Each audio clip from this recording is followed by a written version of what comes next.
Ladies and gentlemen, welcome to episode 75 of the Sports Desk, a special episode today. Jack, my co-host for 73 of 75 episodes. I missed a couple. I think there was I was out of state for one, and then I was sick for another. So, I mean, it happens, but... Or is it 72 out of 75? I think I've done 3 solo hours. I think there was one... Yeah, there was 2 where I was feeling sick or something. Yeah, because I think I did the mock draft last year, the first Splash solo hour, which is our shortest show. It was 50 minutes. And then I did one with a wheel. I think Nick hopped on. Yeah. And I was my computer was lagging. There was one where we pre-recorded a little segment. Yeah, I was in Vegas. Yeah. I don't know if it was because you were in Vegas or if it was because I was just gone. I was. I think I was doing something on the day of, so I couldn't. Oh, that's right. I think it was me and Stefan were on the show, right? Yeah. And you and I recorded a segment ahead of time. Yeah, that's right. Yeah. Then there was last August when I went to Vegas, we recorded the night before and just had it pre-recorded. And then on my birthday, you were there. I did a 7-round mock draft. Wow. Jack hanging me out to dry with a 7-round mock draft. My body was you're not doing the show today. But hey, we had to move the show back 2 days last week because I had COVID and could not talk. So there we go. So there's been nuances. There's been little ups and downs, but we have had 5 different logos. Yeah, freaking 5 different logos. Jeez, I don't know about 5 actually, but somewhere close to that. 3 or 4 different designs, something like that. We've gone through a lot, but the point is we've made it 75 weeks in a row without missing one. At least one of us has been on there all 75 weeks. So pretty crazy stuff. In 25, I'm trying to wait a minute. I'm trying to figure out 25 Wednesdays from today. I might go 25 7 175. So wait, no, that's not. Yeah, that's right. Okay, so that is December 7th. So we are projected to have our 100th show on December 7th, 2022. That's so far away, but also it's far away, but it's close. We predicted. I think both of us predicted that we would make it to 100 this year. So that's pretty much right. We're on pace for that, and we haven't had double episodes, so we're not cheating, if you will. Although we technically wanted the 24-hour live stream to be that, but that didn't happen. That's neither here or there. You are watching the Sports Desk on the uSTADIUM YouTube account or the Twitter account or the Twitch account. So make sure you drop a like, drop a follow, drop a subscribe, depending on what platform you're on. Drop some comments. We are happy to answer any and all questions. We also appreciate super chats, super stickers, and Twitch with donos, that said, things like that. Yes. I've never seen a Twitch donation. It's a thing. It happens a lot with the people that stream exclusively on Twitch. They just get flooded with donations. Getting bits? Is that a thing? Bits is a thing. It's you can actually donate money though on a Twitch stream. So okay. Bits is weird. 1 bit is worth 1 cent, I think, or something like that. It's uSTADIUM points. Exactly. That is a perfect transition. We are going to get into some hot takes today, ladies and gentlemen. We have a doozy, some doozies. We were just live on a Twitter space for an hour and a half. Frankie and Nick were leading it, and they had some spicy ones. I'm going to talk through a couple of those first. Frankie said, what was Frankie? Nick said Denver would finish last in the AFC West. Your thoughts? No. If any team finishes last in the AFC West, one team has to finish last in the division. There, Jack. Yes, the one team has to finish last. It's either the Chargers or the Raiders. My point that I made on the space, I was saying, the Chargers are going to finish last, and they're my prediction right now. But I'm kind of with you in the whole I don't 100% buy the Raiders either because they picked up Devontae Adams. That's their shiny new toy. What else? I mean, look, people are going to point to Chandler Jones, and I don't trust the Raiders. I don't trust the Raiders. I know they made the playoffs last year, but it's okay. Think 2016 Dolphins. Yes, they made the playoffs, and the playoff result is irrelevant. Yes, they made the playoffs. Congratulations. The issue to me was sustainability. I don't think there was really, like, maybe early in the season the Raiders were like a top 10 team, but the Raiders were not consistently a top 10 team. And when they won these games, they beat the Chargers week 18, they beat the Ravens week 1. They beat good teams. I will give them that. They killed the Eagles. But the issue was sustainable play. Like Derek Carr would have good weeks, then he would have a bad week. Then he would have a good week, then he would have a bad week. And I don't think the consistency is there. I don't think they're all pulling in the same direction. You have a new head coach as well. That doesn't bode super well. And I think last year they had a weird circumstances. So 2 reasons. One, they had the John Gruden stuff, and anyone that was going to replace Gruden was going to have an uptick because they're just more respected than Gruden after Gruden's whole scandal stuff. So Bisaccia, major props to him for pulling that unit together. But I think that was a perfect storm. And then you actually look at their wins, and I'm going to roll it back. It felt like Daniel Carlson made a game-winning field goal every week. And that's not something that's sustainable. That's, No, to me, you can't rely on your kicker to win you games that often. Yeah, and even like you look at the years that Justin Tucker was an All-Pro, most of those years the Ravens like weren't doing a whole lot. Like this year he was an All-Pro. Okay, the Ravens went 8-9. 2013 he was very good. The Ravens went 8-8. So when you have that relying on your kicker, it's an issue. And you look through, they were 4-0 in overtime games. They had a below 500 record when the game ended in regulation. And this doesn't include a weird game against the Browns that they won at the end of regulation. This doesn't include a 4-point win over Denver in week 16. This doesn't include week 17 against the Colts. That like they were 6-7. Then they beat the COVID-ridden Browns. They beat the Broncos by 4. They beat the COVID ravaged, but they had just recovered. It was one of those weird things with the Colts that like all of their players got hit with COVID early in the week and then they came back for the game. Like that's weird. That was anything involving COVID has just been weird. And then the Chargers game, the Raiders should not have won the Chargers game. The Chargers blew that game. That game should have ended in a tie. I'll say because the Chargers, which means the Raiders still should have made the playoffs there, but I don't. Like of their 10 often wins, is it, by the way, that you can say with 100% confidence that game should have ended in a tie? Correct. That doesn't happen very often, so that was I agree. Weird circumstance in that game. But there are 3 games that I would trust the Raiders to win again if they played again. Like if they played the next day, I think they beat the Steelers again. I think they beat the Broncos the first time. They beat the Broncos again. They beat the Eagles again. Ravens. I think the Ravens. Say what you will about all the injuries and whatnot, but Daniel Carlson had to have the game of his life to win that game. The Dolphins game, if Tua plays, the Dolphins win that game. The Cowboys, that was one of the weirdest games I've ever seen. Yeah, that was the Raiders had a streak after their bye week. Most teams like take that jump after the bye. They went 1-5 after the bye. They got curb stomped by the Chiefs. Okay, whatever. They got curb stomped by the Bengals. They lost to the Giants. Like, why are you losing to the Giants? Why are you losing to Washington? And then they got stomped by the Chiefs again. Like, it frustrates me that people are just, it's a given that this team is very good. They were bottom half of the NFL in scoring last year. They had a negative point differential, which, look, they got blown out a couple times by the Chiefs. I'll give them there. But they were expected to win 7 games last year. If you look at like point differential, they were supposed to win 7 games last year. They won 10.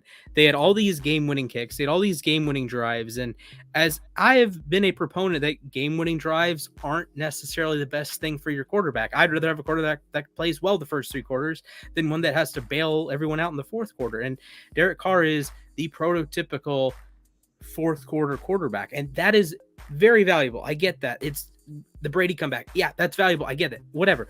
But I don't trust the Raiders. I think there's a lot of reasons for me to not trust them. There's a couple good things for them. Max Crosby is unbelievable. 5th best edge in the NFL. Devontae Adams, best receiver in the NFL. Darren Waller, tight end 4. Derek Carr is a top 14 quarterback. There's good, but the problem Josh Jacobs. I don't like Josh Jacobs. You don't like Josh Jacobs? No, I think don't he's like decent. I don't like the running back room. I like Colton Miller. I don't love the rest of the offensive line. I don't know what they're going to do with Alex Leatherwood. He was a disaster last year. And you just look at it, and defensively, I like Merrick, but how much is a free safety going to do for you? I like Nate Hobbs. How much is a nickel corner going to do for you? They don't have Casey Hayward anymore. Chandler Jones had fewer pressures than Odafe Owe. And Steelers fans are still calling Owe a bust. Those are and he was Steelers more fans productive than Chandler talking. Jones. I don't know. So I think the Raiders scream fraudulent. I think they're a team that if they win 5 games, I'm not surprised. I think the Raiders could be 5 games is a bad little teams. low. No, they play in a tough division. I would not be shocked if they go play in a really 1-5 tough in the division, but it's like something like that. I mean, like how many games? Look on their schedule. How many games do they have the better quarterback in? How many games do they have the better coach in? How many games do they have the better offensive line in, better defense in? There's not many. This is I would like to look at that place schedule last year. List. Actually, I would like who to are they see going to? it. Who are they beating on this schedule? I think they're the worst team in their division, so I would pick them to lose all 6 of those games. They probably won't, but I would pick them. I would pick against them in all 6 of those games. I'd pick against them Indianapolis. I'd probably see they own Pittsburgh, so I'll give Vegas the win over Pittsburgh. I think New England. I've touched on New England. New England's weird. In fairness, I believe they do play the AFC South, so they can beat the Jags, they can beat the Texans, but that's your entire AFC docket, and I don't know if they're winning more than 4 of those games. And then you play the NFC West this year. You're worse than the Rams. You're worse than the Cardinals, probably. You're worse than the 49ers. The Seahawks, I don't know what the Seahawks. That's 5 wins. And I hope that there are somewhere out there Raiders fans that will hear this that live in our area. I hope we kick the crap out of you guys. Like just personal vendetta, I guess. Wow. If you will. Okay. Here's the schedule. They open at the Chargers. I think that's a loss. Cardinals, loss. At Titans, loss. Broncos, loss. At Chiefs, loss. They could go into their bye 0-5. And I think Vegas being like betting markets could have the Raiders starting 0-5. Okay, we're going on a bit of a tangent with this hot take. I'm gonna clip this, but I think they can beat the Texans. I think they lose to the Saints. I think the Saints just have a better. I think you could make a legitimate take out of this that the Raiders start the season 0-5. Like I think I'm gonna make it. I'm probably going to make it and say like they win 1 or fewer games in their first 5. But like, I don't see when I think of a playoff team, I think of a good team. There's just games on there. You write a W. There's one, they play the Texans. They play the Jags. Okay. They probably beat Denver once. They can beat New England, but that's currently a Sunday night football game. That's going to be, it could be a disaster. I don't think New England's going to be very good.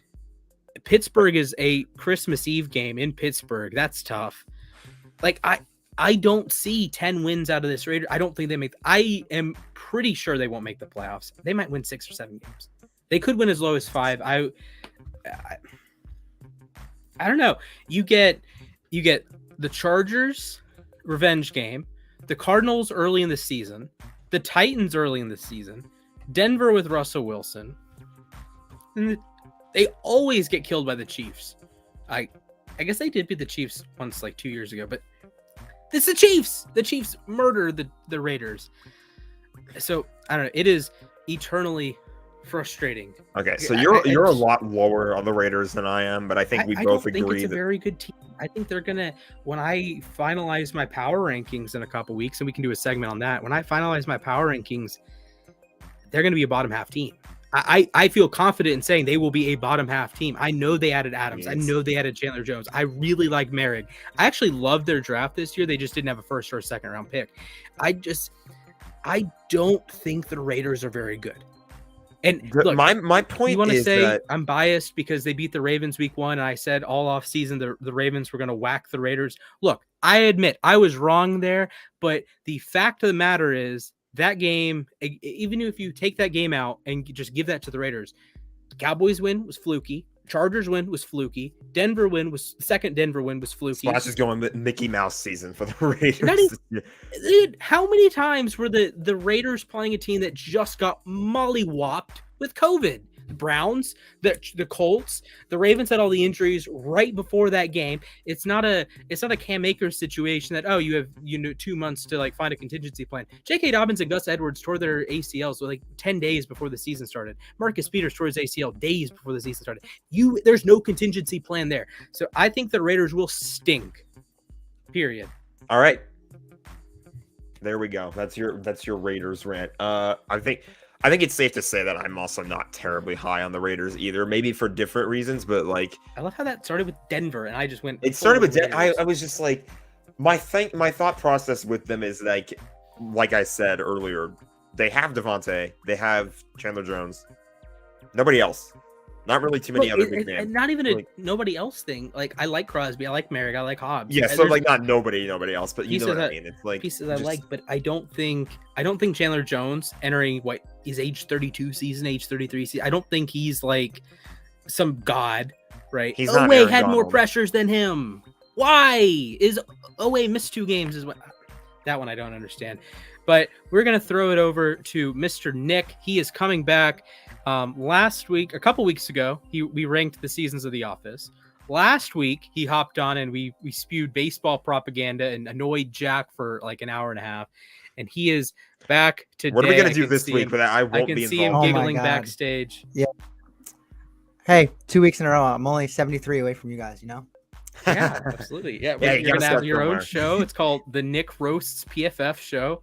Oh God! Actually, Nick Spano will join you there. I would love to slander PFF. PFF is just so random. I feel like they're just everything they say is so random. Their grades are so random. I disagree with that. Like one thing, like I'll say as a Jets fan, CJ Mosley wasn't great, but they had him as like the worst linebacker in football last season. That's just not true. Like whether you think he's good or not, he's not the worst linebacker in the NFL. So that's ridiculous. Okay. I'm going to defend PFF. I know I get a reputation for defending PFF, but defend them. When you get a grade, it's not always indicative of the player's talent, and it's sometimes not even indicative of future stuff. They have other metrics that are better at predicting future performance than PFF grades. The thing with grades is an individual grade can be scrutinized just because you see the game differently than PFF does. On the whole, this is the same argument with baseball WAR. I talked with Frankie about this. On the whole, the cohort of players that are like 80 grades, that cohort is better than the cohort of players with 60 grades. You might have an individual difference. You might have like I can't think of an easy example, but Jameis Winston had like a 66 PFF grade. Okay, you might have thought Jameis was better than Baker Mayfield, say, but that's not necessarily the question PFF is asking. PFF is doing a large scale, and most of the time, that 75 grade quarterback will be better than a 65 grade quarterback. Obviously, there's going to be some exceptions. Obviously, when you have maybe like a Lamar Jackson who brings so much to the table that PFF grade can't really quantify what he does for the rushing game if he's not running the football in that play. You can't give him a +2 for like taking 17 eyeballs onto him, right?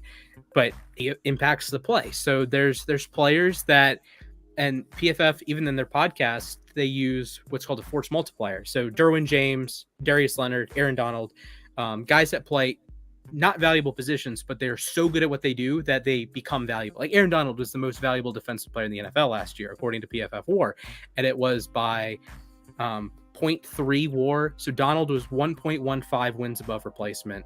The next closest was Crosby, 0.86. Easier to accumulate WAR as an edge, corner, safety.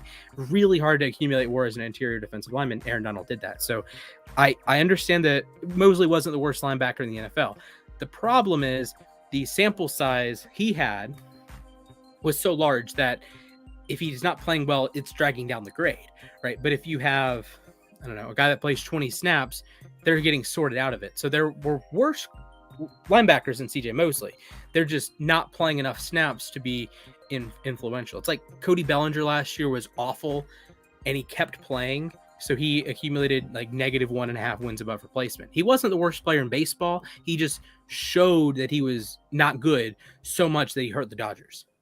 Yeah, I mean, that's a fair take. I understand that. And again, I understand where you're coming from and where they're coming from. Not all their like I like some of their podcasts. I'm not gonna crap on all of them. Like I like a lot of them, but it's just my biggest pet peeve in like the media and just people in general are just when they say stuff that they're just so clearly just trying to like make a terrible take so that it gets attention, and then unfortunately they get that attention and like what they wanted happened. Like that guy talking about Malik Willis gets what he wanted because every Jets fan in the world tweeted at him and cursed him out. But like that's probably what he wanted when he said it, was for every Jets fan to curse him out. So that's what people like Colin Cowherd do. Like they just want, it feels to me like they don't care.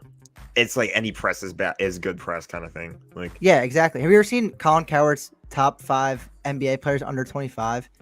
And he has that was a disaster. And he has Jokic, Giannis, and Embiid on it. And like Embiid's like 29, Jokic is like 28, and like Giannis is like 27. And he has like all 3 of them on it. Like they're not even under 25, and that was on his top 5 players under 25. Like oh my goodness, that's like just ridiculous. That's like exposing your whole platform right there. That like you only care about getting attention. That's not even a coward thing to me. That's a production error. Yeah, like that is a fundamental Fox Sports error. Yeah, how did someone like not stop him and be like, "Yo, Colin, those players are not 25 or younger." Like, and honestly, like Embiid is not even close. Embiid's like almost 30. It feels like he might be 40 at this point, but yeah, really. Another thing to defend PFF is like you were mentioning PFF George in the group chat we're in. He's just one guy. It would be like if you said uSTADIUM sucks because Splash is a Ravens fan and Splash thinks Lamar Jackson's a top 10 quarterback. That's one take by one person associated with the company. It'd be the same thing if you're trashing, like on the Twitter space today, Nick said, or I said the Lions were going to make the playoffs. That's not uSTADIUM's opinion. That's my opinion. And that's, PFF gets kind of shoehorned in. PFF says, well, no, it's a dude saying, Max Crosby is the best player in the NFL, or oh my goodness, there was one guy, Jack, you hold on to your seat right here. There was a guy that said Hunter Renfrow is 60% of Cooper Kupp. And they're paying the value there makes sense. And who said that? Who said that? I who forget the who hell it was. said that? Dude, I've seen so much. I actually missed this. Who? Like I saw. You can probably find it. It's probably easy enough to find. I saw someone say that Cooper Kupp and Hunter Renfrow are like the same player. Yeah, precisely. Like I think that's terrible. Who the frick? If you look it up, you'll find it. It was like pretty big. Like they like share as much in common as like bananas and humans. Like okay, yeah, they share like half the genome, but duh. I don't know. Kupp is obviously better than Renfrow. They're different. They win in this slot, but they win differently. Like Kupp wins every way imaginable. I'm trying Renfrow to find this is right more now. Like shifty, route running, savvy. Like he wins with the cliche, the grit, the determination, the lunch pail mentality. He wins with those. Cooper Kupp wins like he wins like a legitimate receiver. Yeah. I'm not saying Hunter Renfrow is not a legitimate receiver. He's very good. I know what you mean, yes. Okay. It was thank you to Austin for sending it to me on Twitter. It was Timo Risky, however you pronounce that. At PFF_moo. Oh my god. I'm putting you on blast. That is I didn't even know it was PFF. Like that's just kind of funny that it was. Like I didn't even know that's who it was. Yeah, that's atrocious. That is the worst thing I've ever freaking heard. Oh man. But again, it's like one guy at PFF. So if you turn around and say, well, PFF said not really. And even if it's like the grading system, well, PFF ranked, that's the grading system. That would be like me using passing yards. Like, passing yards ranked Mahomes over so-and-so. Okay, that's one data point. People, I think do the same thing with WAR, that with baseball WAR, that it's one data point. Like if you are NFL teams use PFF data, players look at PFF data, they care. See Darius Leonard, Tyrann Mathieu, they have, oh my goodness, they rake PFF over the coals whenever they can.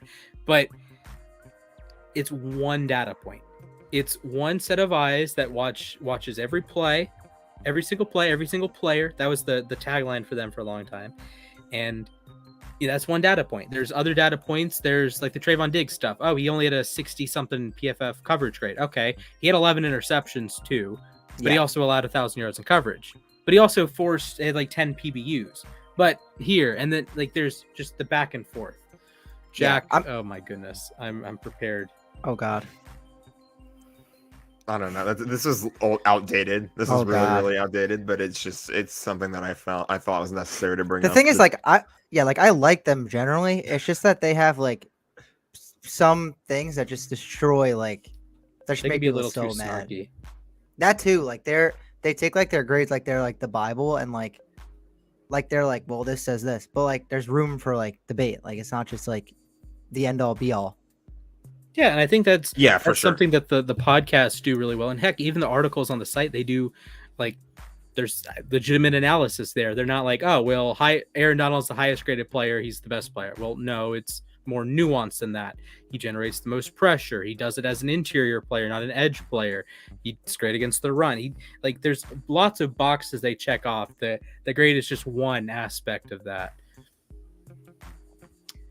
Definitely. So we have 10 minutes of me slandering the Raiders, 10 minutes talking about PFF. I really want to talk about like really quick before we move on. I made a hot take on the space as well. So my hot take, and I actually put this up on uSTADIUM. By week 8, Deebo Samuel will be wearing a different uniform. I think that the I don't want to say the bridge is burned because he showed up at minicamp, but it's like I just feel like there's way too much going on, and like Deebo's the kind of guy I get the sense that's like I don't know how to describe it. It's like he doesn't want to play in an area where there's too much drama surrounding him. Like there's all this his brother was like going off on Instagram talking about how like, oh, he's not going to be a Niner. He doesn't like playing running back, wide receiver hybrid. It's like, I just feel like there's too much unsettled going on in that area. And like, maybe he just showed up at camp to avoid bad press or something like that. So I don't really know. I think the jury's still out, but I personally think that something is going to happen, and he's just not going to be happy playing for San Francisco anymore. I don't think he gets traded. I think if you're San Francisco, you're in a position that Let me say, if you're San Francisco, you should not trade him. I don't think they should trade him. He's insane when he's a wide receiver. It's just like we said before a million times, there's the predictability factor in the game. Like if he's in the backfield, we know for a fact that he's going to get the ball. Mm-hmm. That's fair. That's fair. Yeah, with Deebo, I don't think he should be traded. I don't think deep down, Deebo probably wants to stay with San Francisco and stay with Kyle Shanahan because that is a recipe for a lot of yards, a lot of touchdowns, and a lot of wins. But at the same time, I guess I see where Deebo's coming from. And it's like Nick said on the Twitter space, it's a bit of a hold in. So he's at camp, but he's not participating. So that's fine. I didn't know that actually. Yeah. So it's like, I don't know, like take Lamar Jackson. He's throwing the ball around to his receivers. Deebo is just there to be there. It's like, I'm here so I won't get fined. Shout out to Marshawn Lynch. But yeah, I went ahead and disagreed with your take. I don't think San Francisco trades him. I think part of this boils down to timing. And if you want to draw the parallel to AJ Brown, same draft class, AJ Brown could be traded because the Titans could turn around 10 minutes later and draft the replacement. What are the Niners doing if they trade Deebo? Like, is Brandon Ayuk all of a sudden your Deebo? Like, what you doing, pal? Like, there's not at this point in the offseason, unless you're swinging a trade for another big time receiver, which would be pointless. Like if you had like a roulette of, I don't know, Deebo goes to, I'm going to do a weird one. The Deebo to the Jets trade Elijah Moore to the Seahawks trade DK Metcalf to San Francisco. Like that's the only reason. Like you're not going to trade Deebo and not replace him. So you're going to have to allocate those resources to another receiver, and DK Metcalf could be a guy on the move. One, Seattle's not making that trade, so that's irrelevant. But you would want a guy like Deebo, you would want a guy like DK, and guess what? You already have one. Don't trade away a piece that you can't replace.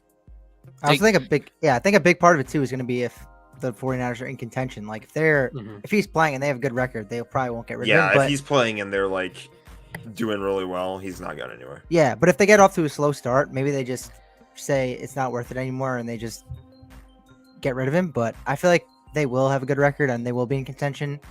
And since that's probably the case, I just don't see how they would get rid of their best weapon without, like Splash said, a legitimate replacement for him on your offense. I really, though, think that whether or not they contend hinges on the quarterback situation. I feel like with Garoppolo is probably going to be the starter. And we already know that when the 49ers have to rely on Garoppolo to win them games, doesn't necessarily work out that great. That's fair, but I think like Garoppolo does a lot of good things for the team that people kind of overlook, and it's like, QB wins like don't matter. And I get that, but I think what Garoppolo does is he brings a high enough floor. Lance and Garoppolo really screw with my head when I like talk about floors and ceilings, because they both bring a floor. It's just a different kind of floor. Garoppolo runs the Shanahan offense really, really well. I know he's not like a top 15 quarterback or anything, but he runs the offense well. That is valuable. It's like Goff and McVay's offense. They run the offense. They are not impeding your progress. So that's a plus in the Garoppolo column. But then Trey Lance in a Shanahan running game. Oh my Lord.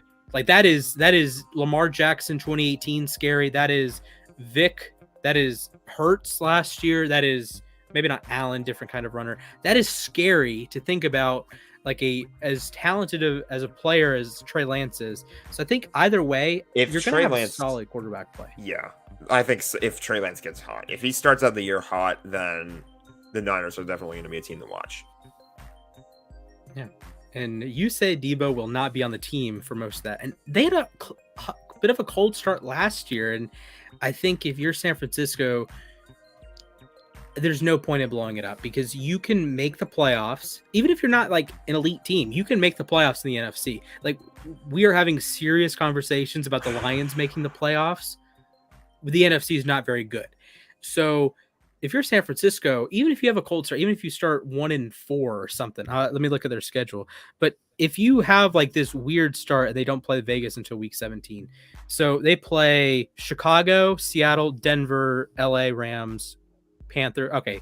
If they have a cold start, we play them that early. Wow. That better not be a slow start. Yeah. Bears, Seahawks, Broncos, Rams, Panthers, Falcons, Chiefs, Rams again. Wow. Rams twice. Jeez. Yeah, that should be. Okay, we get them out of the way early. That's good. I don't know if they go 4-4 and that they should win at least 4 of those games, if not 5. Yeah, I would say 5-3. Then you have Chargers, Cardinals, Saints, Dolphins.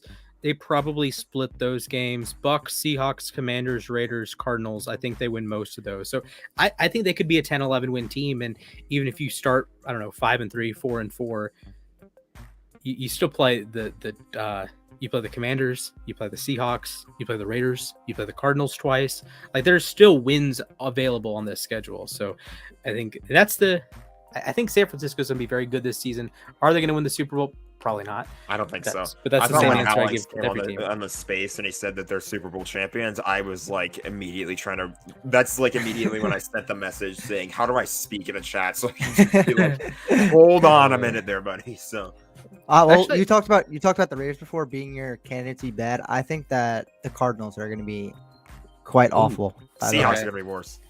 The Seahawks might be worse, but I think the Cardinals will be very bad. I think the Rams, I think it'll be really top heavy in the NFC West, because listen, the Cardinals were terrible at the end of last year.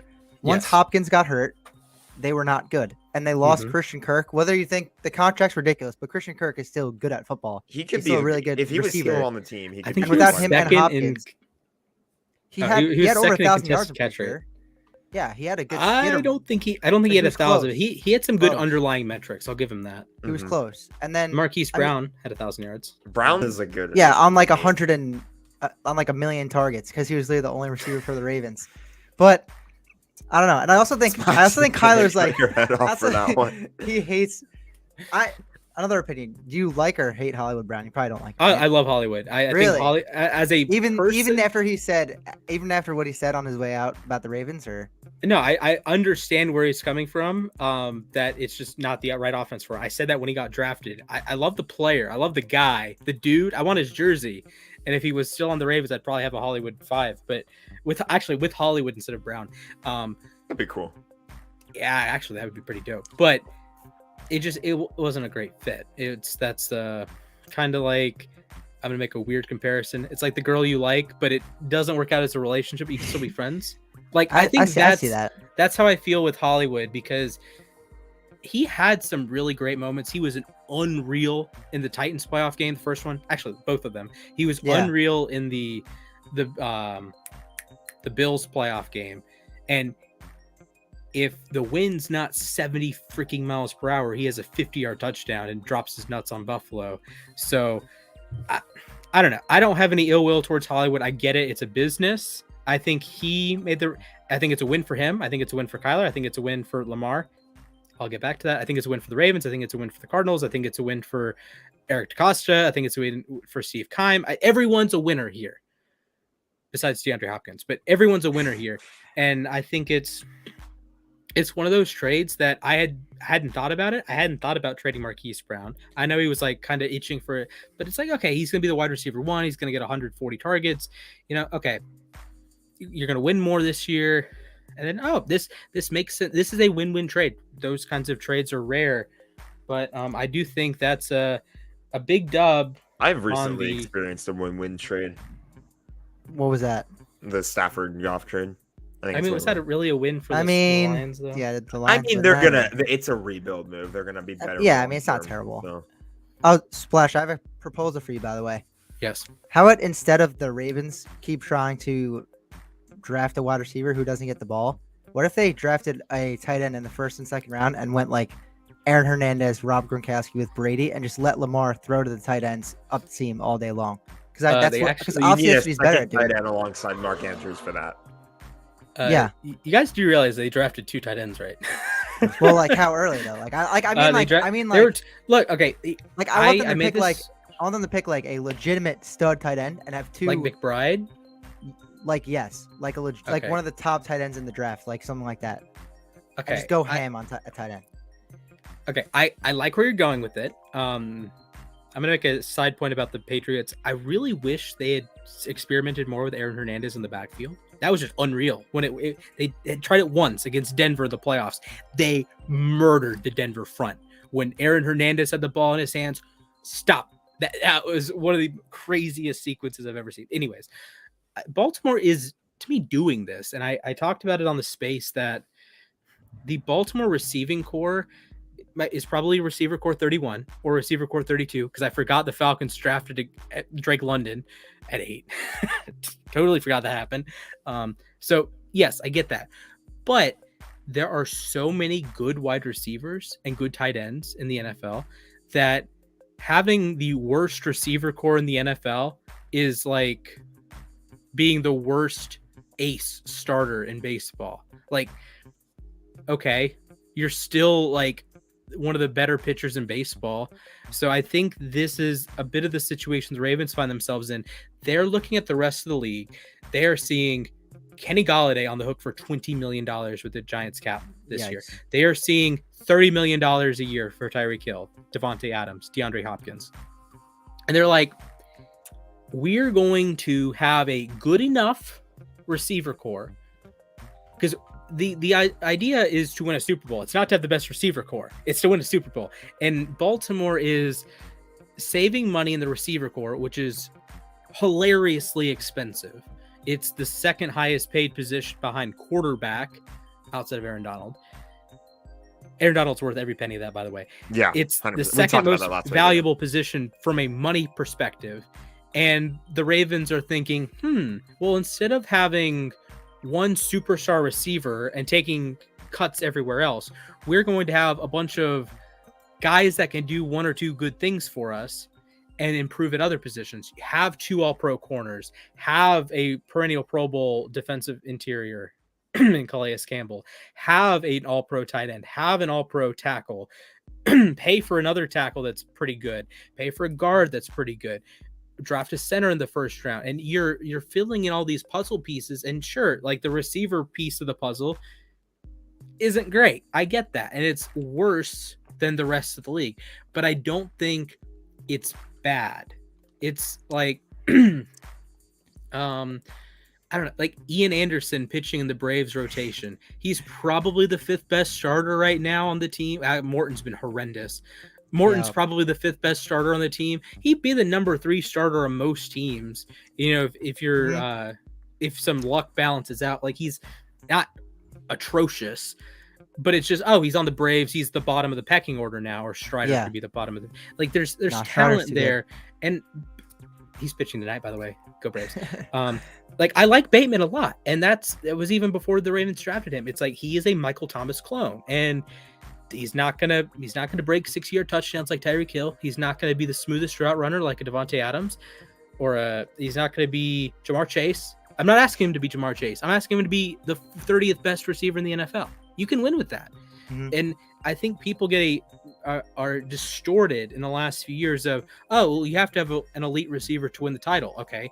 Cooper Kupp was not elite before 2021. So if your idea is you have to have an elite receiver now, the Rams didn't have an elite receiver. They had 2 really good receivers. They had an elite duo, I'll say. Yeah, that's fair. Yeah, that's probably a top 5 duo. And then the Bucs, same thing. You have eventually 3 wide receiver ones. Antonio Brown wasn't in the discussion to begin the season, but Evans and Godwin, like borderline top 10 guys. Okay, that's fine. Tyreek Hill, to me, is the only wide receiver in the last 15 years since Marvin Harrison in 06, the only like legit top 5 receiver heading into the season to then win the Super Bowl. And that comes with the caveat that he's playing with a Hall of Fame quarterback. He's playing with a Hall of Fame tight end. And he's probably not even the best pass catcher on the darn team. So I think the receiver position is, from a money perspective, overvalued. And you look at Bateman, and I don't know why people are just out on Bateman. Like Michael Pittman had nearly identical numbers to Bateman. Bateman had 12 more yards. Pittman had a couple extra targets, essentially the same. And both of them missed like a month with injury. Pittman doubled his yards, 6 touchdowns. So he had 1,100 yards, almost 6 touchdowns. That's a good season. And the similar draft position as well. Bateman was 27. Pittman was 34. Just the jump. And I think it's reasonable to say Bateman's going to have more targets this year. He's going to be more in tune with Lamar Jackson because he only played 4 or 5 games with Lamar last year. Or I think it was a couple more than that, but he was like coming off of an injury, and then Lamar got hurt at the end of the year. He missed the Chicago game as well.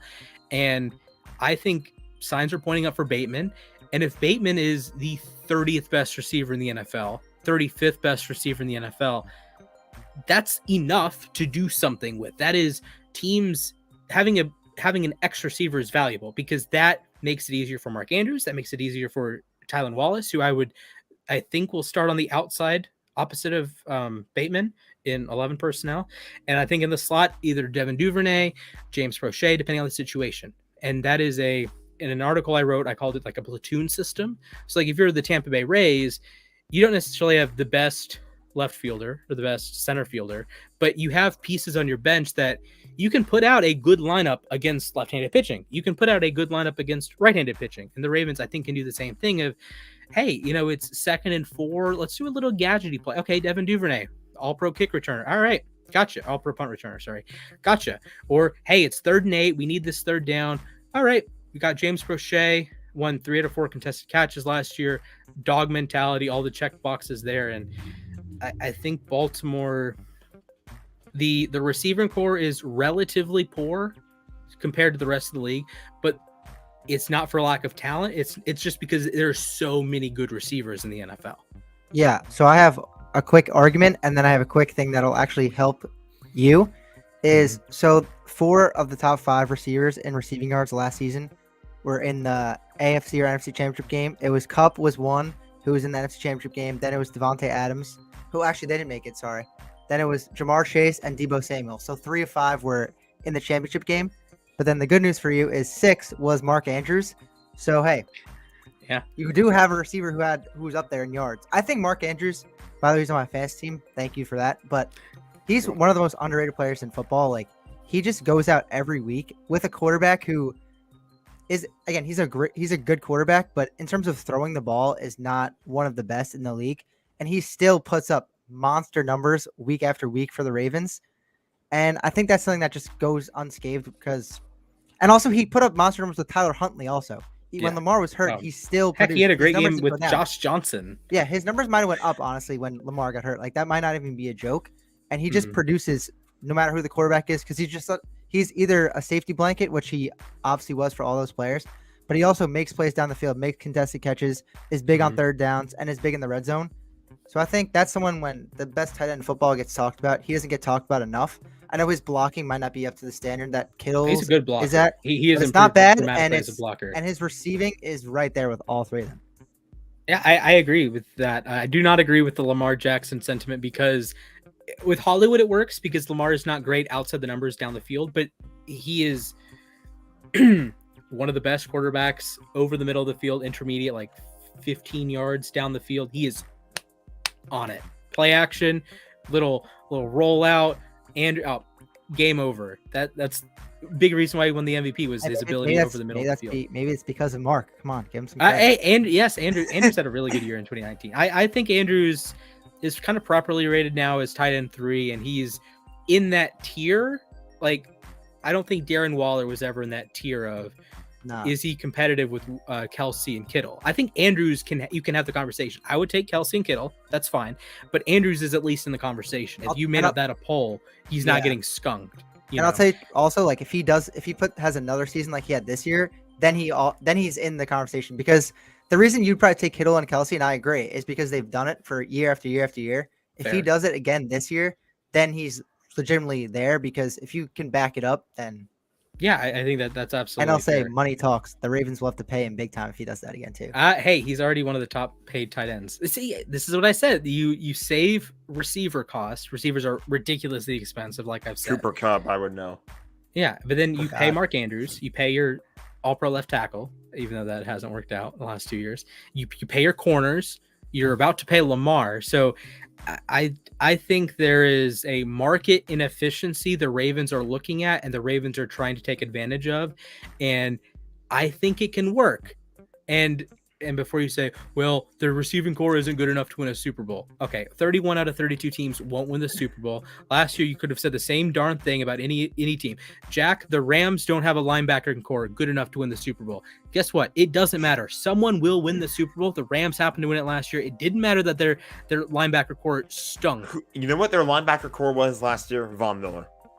Now it's Bobby Wagner. He's more of an edge, but don't hit on that's a valid point. That's a valid point. Bobby Wagner, I think. Is don't hit on Ernest Jones. He had a good season. Ernest Jones is really good. I love Ernest.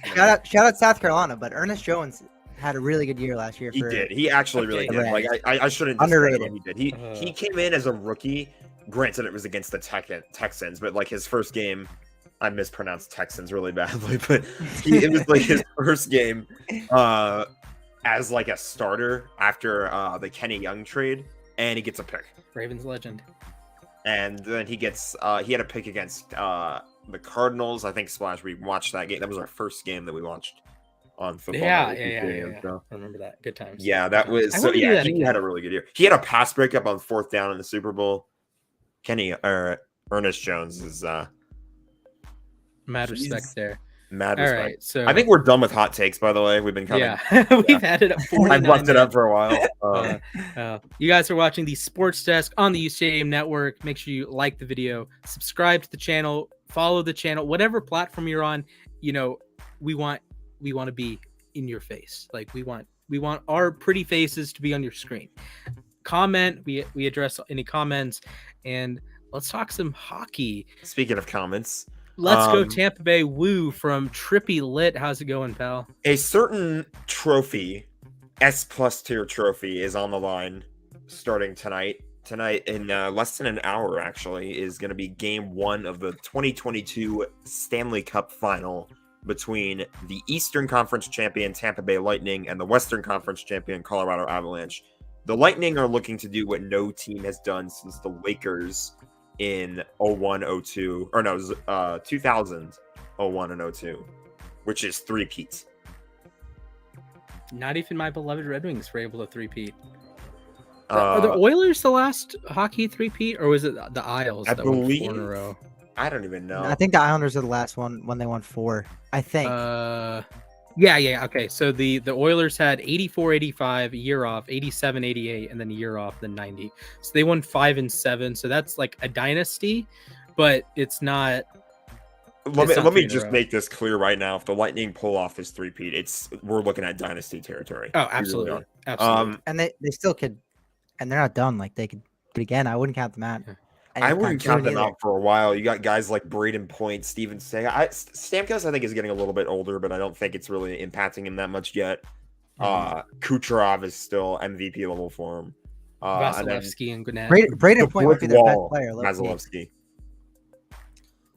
Braden Point is underrated also. Might be their best player. I think might be their best player. He's insane. I 90% of the time whenever I talk about Tampa, or like most of the time whenever I talk about Tampa, Braden Point's like one of the first guys I bring up. Here's the thing, though. We gave all this praise to the Tampa Bay Lightning, and they very well could pull it off.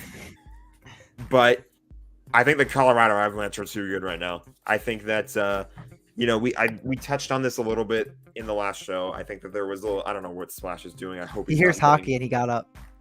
I hope he's not getting my least favorite player's jersey right now. Okay, he's not.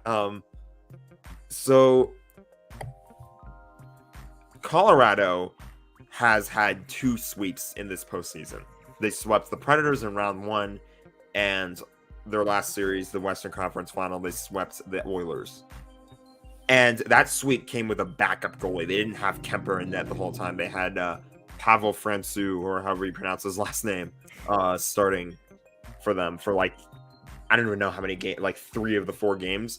Kemper is going to be back tonight. He's going to be playing in game 1 tonight. I don't think it's too big of a gamble, honestly. I really think that the goaltending is going to decide this series. And the fact that if you're Colorado, you have 2 goalies that can really dominate.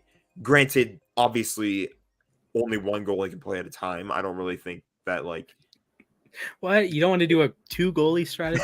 You put 2 goalies in the net and only 4 skaters. That would be something. That would be funny. Have you guys seen the sports science clip of a sumo wrestler in net? I haven't seen that. It was. What are they saying? Is that more effective than a regular goalie? He just sits in the net. Yeah. So they were trying to see would be bigger than the chest. They were the net, the size of the net. Yeah. So they were trying to see if size mattered more for goalies or reaction time. And of course, sumo wrestlers are some of the best athletes in the world, so they're not it's a unathletic. It's more of a fair comparison than you might think it is on first glance. But they kind of proved that reaction time matters more. That kind of like soccer. That obviously a soccer goalie only takes up a small portion of the net, but their ability to move helps. Yeah, I think with hockey goalies, I think really what matters more is the reaction time, because realistically, you're not expecting a hockey goalie to be the size of a sumo wrestler. You're expecting the biggest goalies in the NHL don't fully cover up all the net. You just have to be very, very fast, and that's I think what's helped some of the younger or smaller goalies is they're just way too quick, and that's definitely helping. I don't know how old Darcy Kemper is, but that's helped him in the past. Because NHL hockey players, if there's an opening, they're gonna find it. So being big is not that big of a deal. As long as there's an opening in the net, someone in the NHL they'll still score. That doesn't really affect it. You're right. It's more about being able to react and make quick saves or get push across the crease and make saves on 2-on-1s. Those are the saves that win you games. And compared to just being big and standing as a slug in the net. Also, I feel like you said, Darcy Kemper is probably the biggest X factor in this whole series. If he plays a legitimate starting goaltender, they're gonna win, because that's might be where they're outclassed right now. Is Vasilevsky is arguably the best goalie in all of hockey, and Kemper, whether you like him or not, is definitely not on that level. But if he can get hot for a couple of games or just play like a very good starting goaltender, that is all you need in the Stanley Cup yeah, final. they You don't just need a him to be hot the goalie hero. for a They few just games. need him to be steady and play well. And I think they'll definitely have a really good chance of dethroning the Lightning finally. They have the talent to do that too, scoring wise. Nathan McKinnon, Kale McCarr. Do they still have Landeskog? Yeah, they still have Landeskog. They still have Rantanen. They have Rantanen's really good. Kadri's out, unfortunately, but even Devontae's like, shout out the Islanders. I don't know why they trade him, but Devontae's like, he can skate like no one's business. Like him and McCarr are a ridiculous defensive pairing. Absolutely. They're the best skating defensive pair in all of hockey, and it's honestly not that close. Yeah. So my prediction for this series, I think I'm gonna go with Avs in 7. I think if they're gonna beat Tampa, they're gonna take into 7 games. All right, Nick, your prediction. I think the Avs take it in 6. I think between the Lightning running out of gas a little bit from 2 straight finals wins and then a third appearance, and also I also think the Avalanche just have the talent to finally dethrone the Lightning. All right, so you guys are both taking the poop emoji of the NFL. The Avalanche are probably a little bit better. That's fine. As a betting man, I'm looking at the Lightning with a If you're betting, I think the Lightning are like next to their name, and I'm thinking I will happily take return on investment there. I'll take the team that's won the last 2. Are they going to win? I have no idea, but I would take Lightning in 7. I think we get an all-time classic Vasilevsky game in Game 7, like a 1-0 game that goes into. That's pretty much how he's done so well in like the last few playoff runs they've had. Is like they take it to a Game 7, and then in that Game 7, Vasilevsky's just a brick wall. Like they can't. Yeah, there's games where you can. He's just like impossible to score on. Like if he's locked in, it's just, again, as a fan who's been there, done that. He at times is, you just can't score on him. Mm-hmm. Absolutely. So, final predictions. Jack has Avs in 7. Nick has Avs in 6. I have Lightning in 7 to complete the three-peat. That actually rhymed. That was nice. That was a good rhyme. So you guys are watching. Go ahead. You guys are watching the uSTADIUM Sports Desk. We're on YouTube, Twitch, wherever you get your shows. Make sure you drop a like, drop a comment. We're addressing all of them in the chat. If you want to drop a super chat, super sticker, much appreciated. And let's keep rolling on. We have a Deshaun Watson. The number of accusations. Yeah, allegations, that's the word. The allegations continue to rise, which is obviously not good for anyone involved. At what point do you think the NFL calls it? Or is the NFL waiting to hit like 30 or 35? Do you think the NFL is waiting for a number? Do you think it's just... That would be a little ridiculous in my opinion. Like, what other instance has there been so many allegations against one person? Yeah, it's ridiculous. Honestly, a comparable situation, honestly, not really this. Deshaun Watson's probably worse. Is look what the MLB did to Trevor Bauer. Like that, they brought the hammer down on Trevor Bauer. That was one, I think, or two. That was one. Yeah, that's what I'm saying. It was less than Deshaun Watson. Suspended him for 2 years. And they didn't even give him the time. Games. They didn't even give him the time that he had already served too. It was 2 years from the time they sent. It was almost 2.5 years based on the time they had him on the commissioner's list. What was it called? Yeah. Administrative leave is what it was called. Yeah, so he got suspended for a long time, and he's not even close to the level of Watson. So I think if they don't do that, there might be some people who draw comparisons and really rip into the NFL for that. Yeah, it's obviously a touchy subject. We can adjust. If you need links, we can add links in the description to reach out. And we obviously want to touch on Watson, the football player, not Watson off the field. But if you're the Browns, when would you want to be notified of the Watson suspension? Do you want it like as soon as possible? Do you want it? I would imagine you want it as soon as possible because you want a contingency plan. Yeah, I would want a contingency. Yeah, plan as soon as possible. Because you have to figure out what the hell is going on with Baker Mayfield, because Baker obviously feels like the bridge is burned. He got excused from minicamp. That was kind of like obligatory considering he'd already made the trade request. And people are still saying there is still a world in which he could be playing for the Browns come week 1. we obviously, honestly, there's a scenario where we don't even know what's going to happen until week 1. But I think if I'm the GM of the Browns, I want to be notified like it's right away. As soon as the NFL makes a decision, I want to know. I want to be on the phone with Goodell or whoever's in charge of that department and just be like, hey, tell me what's going on with my QB so I can figure out, do I want to keep Baker? Do I want to maybe move him and get another quarterback away out of him? Although I don't know if that would even be viable. But yeah, I don't know. Like, are you trading Baker to get Drew Lock? Like, yeah, well, I think if that Baker actually might, happened, I would laugh. Baker's running out of options. Like, he, at this point, his only choice might be to play for the Browns, or he's not going to play at all. At this that's point. the weird thing. Like, I was going through the list of quarterbacks earlier today, and it's like Marcus Mariota's a starter. I think Baker's better than Mariota. I think Baker's better than Darnold. I think Baker's better than Locke or Geno. I mean, Baker's probably better than the 2021 draft picks right now, other than Mac. Like, there's probably 10 teams, if not more, that would say, yeah, in a world, we would happily swap our quarterback for Baker Mayfield, but just the compensation doesn't work. And the look, I think teams care about their image a lot. And it's one reason why there's a chart party video by John Boyce comparing Kaepernick and Flacco. And he made the point that would the Ravens prefer to have Kaepernick over Flacco? Yes. But you're not going to disrupt everything to bring in Kaepernick to replace Flacco. That just doesn't make any sense. It's like if the Colts deep down think that Baker Mayfield's better than Matt Ryan, they would have traded for Baker Mayfield. But like, that's not they're not having the conversation of maybe we should trade Matt Ryan and get Baker Mayfield. Like, that's just off the table. Deep down, they might think Baker's better. Same thing with Houston.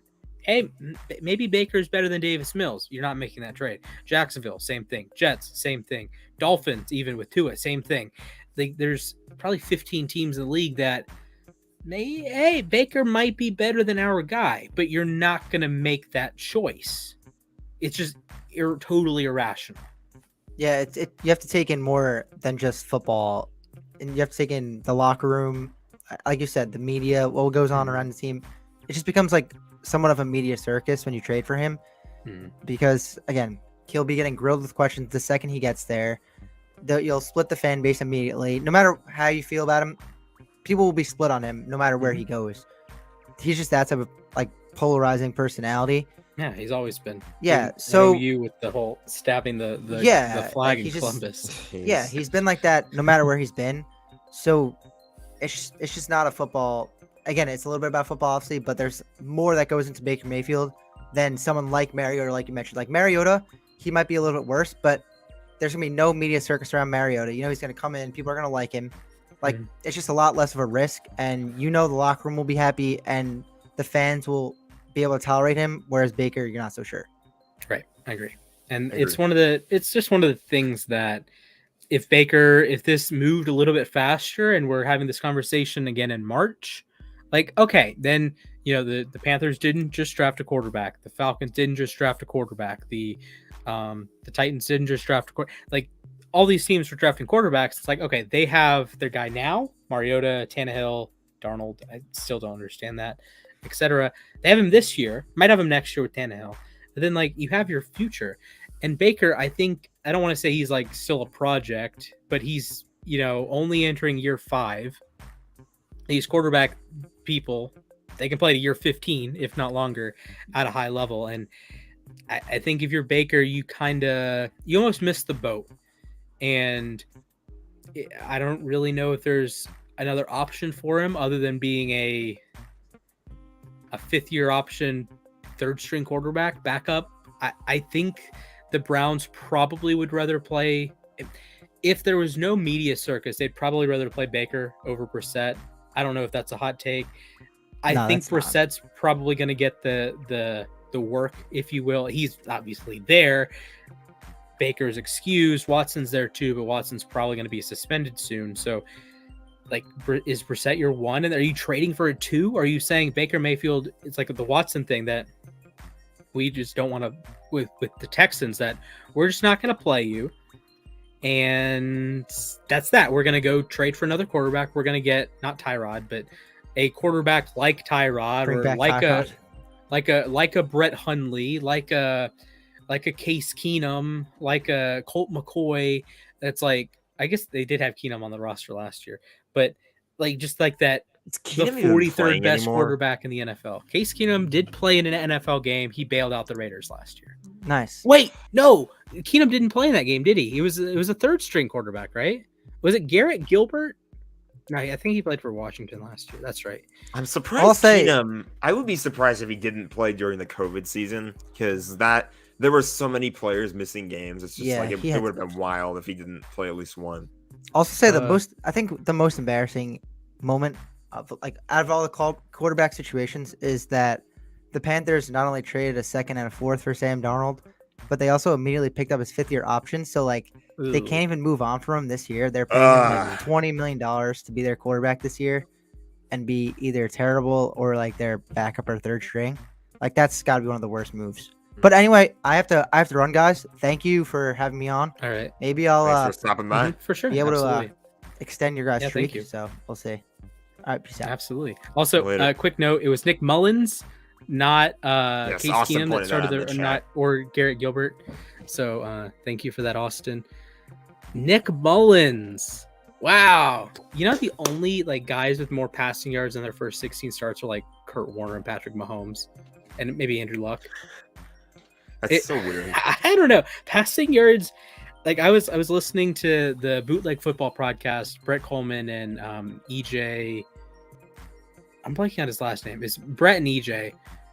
And they were talking, oh, Matt Ryan is underrated now. And I'm thinking, explain. So Matt Ryan has all these 4,000 yard seasons. He has the second most passing yards since 2008 behind Brady. Okay, cool. He has 10,000 more passing yards in his career than Matthew Stafford. Okay, cool. More passing yards than Aaron Rodgers in the last 15 years. Okay, cool.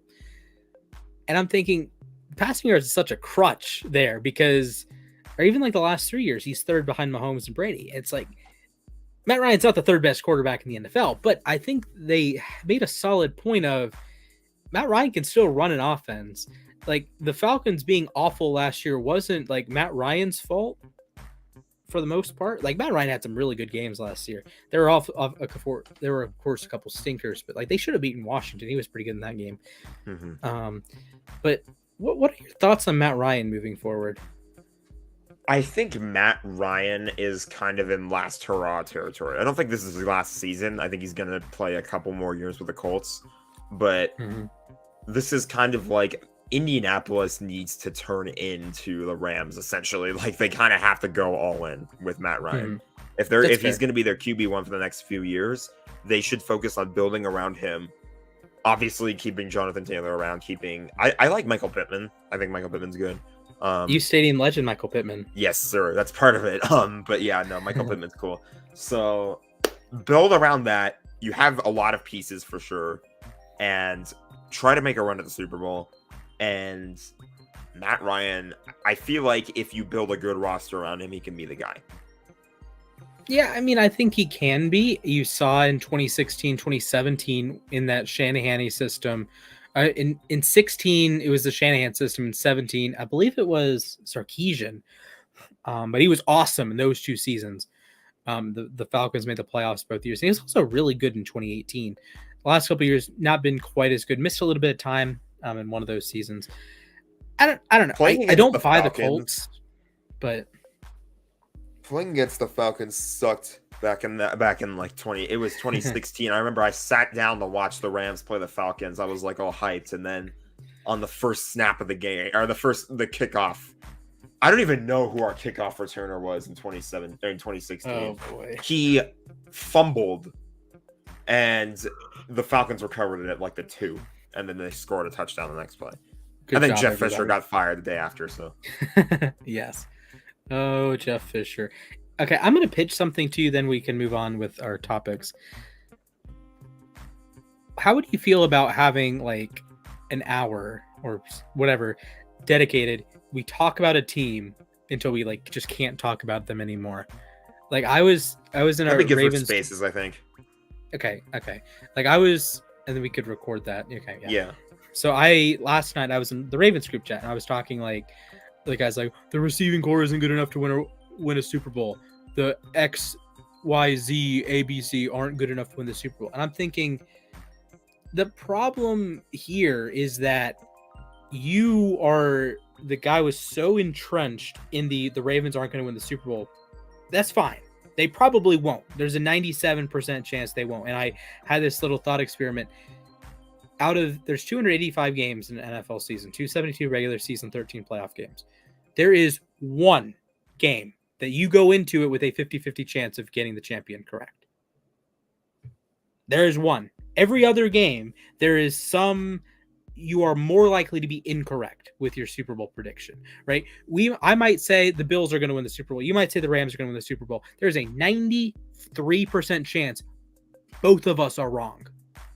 That's just how the math works. 30 out of 32 teams can win the Super Bowl. Chances are we're wrong. Just the way the math works. So he gets entrenched in this. The Ravens won't win the Super Bowl. And that's like, I can't win that position because I have to argue the Ravens will win the Super Bowl. And that is a 1 in 32 chance, taking out any like team talent, for example. So I was like super frustrated because whatever point I made, he would just counter with, it's not good enough to win a Super Bowl, or they haven't won a Super Bowl, or they're not going to win a Super Bowl. It's like, what's the point in being pessimistic? This is a Ravens group chat. It's not like you're a Steelers fan. You're a Ravens fan. Be optimistic about your team when the team is like in that position. It's like if you went into last season saying, the Rams aren't going to win the Super Bowl. Well, probably not. Mathematically, probably not. But that doesn't mean you need to be pessimistic about your team. Exactly. That's me coming into this season. Are they going to repeat? I don't know. Probably not. The math doesn't 97% chance, no. But that doesn't mean I'm not going to come in and like not cheer for them to win again. Like, come on. And you have a legitimate say. You have a legit, like, the Rams can win the Super Bowl. The Ravens can win the Super Bowl. And that's not even like a tongue-in-cheek, well, technically the Jaguars can. No, the Jaguars are not going to win the Super Bowl. Thanks, Captain Obvious. There's like... the Jets are not going to win the Super Bowl.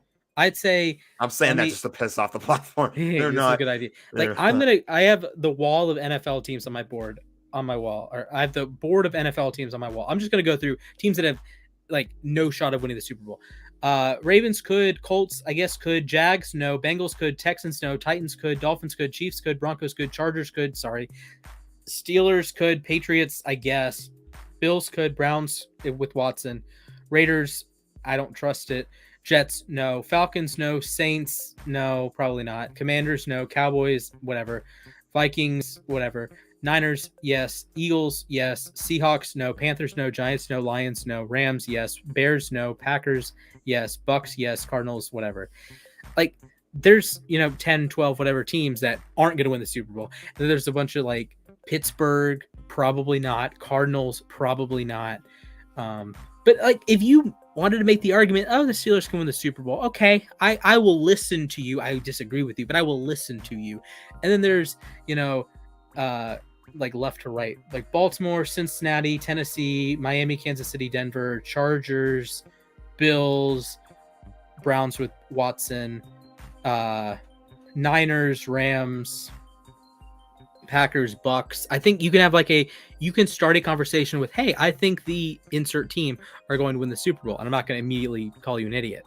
If you say that with Steelers, maybe. I don't know, Cardinals, maybe, right? Raiders, whatever. So if you're that's at least with Splash. There are certain teams where if you tell me they'll win the Super Bowl, I'll probably call you an idiot. Yeah. I mean, hey, the Chargers could be in the Super Bowl, and you would say you're an idiot if you think they win this game. It depends on their opponent at that point. Would you strangle yourself if it was a Chargers Cardinals? If it was a Chargers Niners Super Bowl, I would not watch. I would not watch. A live watch party of Jack just being upset. I would stay awake for 24 hours before that live stream. Oh my goodness gracious. But yeah, like there's to me, there's levels of NFL teams, and that I've been fortunate enough as a Ravens fan, since the last 3 years that I haven't said the Ravens are going to win the Super Bowl. It's in the realm of possibility, and I think they are a Super Bowl contender in 2020, 2021, and this year. But I've been fortunate enough to, like, if I asked myself, hey, can the Ravens win the Super Bowl this year? I don't have to think. I just can say yes, right? And you're in this situation with the Rams, and it's not every team has this conversation, but I think it's something that you have to be aware of, that if you're like the Texans, obviously you're not thinking Super Bowl this year. Other seasons in Texans history, yes. This year, no. Right, or Jags. Maybe in a couple years, Trevor Lawrence can win a Super Bowl with the Jags. Absolutely. Tyler, lots of love. Your Colts are not going to win the division. Sorry, pal. Said that one pretty confidently. Yeah. All right. I actually don't hate Matt Ryan. I don't hate what the Colts do. It's just a bit backwards. So, weird comparison. Ravens, how they deal with wide receivers. The Colts just deal that way with every position that has value: quarterback, receiver, tackle, edge, corner. Like the Colts really, really like reducing the value of their like valuable positions and increasing the value of non-valuable positions. So, running back, top 3 guy in Jonathan Taylor. Guard. Top 3 guard in the NFL. Why not? Interior. Top 6 interior player in the NFL. Linebacker. Top 3 linebacker. Slot corner. Yes, sir. Kenny Moore, probably the best slot corner in the NFL. It's like, what are you doing? You have to use a Madden analogy, you have 95 overalls where you don't want 95 overalls. It's like if I play Ultimate Team, if I get a 98 overall player, I don't want a kicker, I don't want a punter, I don't want an interior defensive lineman unless it's Aaron Donald. I don't want a tight end, I don't want a guard. I want freaking Lamar Jackson or Devontae Adams, Trent Williams. When Jalen I play Ramsey. Madden Mobile, I want my receivers and corners and skill positions pretty much. Yeah, and I know that's a bit. I just think the Colts kind of build their team backwards. They have awesome players. Don't get me wrong. It's kind of Brownsy. Did you see? I posted my All-Pro predictions on the app earlier. I had 4 Browns. You had 4 Browns. I need to. No Myles Garrett. 4 Browns. I need to look at your list. Let me think. Off the head, it was Brady, Chubb, Jefferson, Chase, DJ Moore, Kelsey. Oh my goodness. Best of luck, Tyler. Good stuff. Best of luck. Who was my left tackle? It was Slater left tackle, Antonio guard, Ragnow center, Martin guard, Brian O'Neill right tackle. There you go. Donald and Hayward interior defensive linemen, Watt and Crosby edge, JOK and Roquan Smith linebacker, Terrell and I chose an off the wall second. Terrell and Ward corners, Holland and Antoine Winfield safeties, and Ramsey DB. And then special teamers were Tucker, Cole. Punter's always tough because punters are weird. And then returners were Barrios and Jakeem Grant. 1 Ram. Okay. 2 Rams, actually. 2 Rams. Who?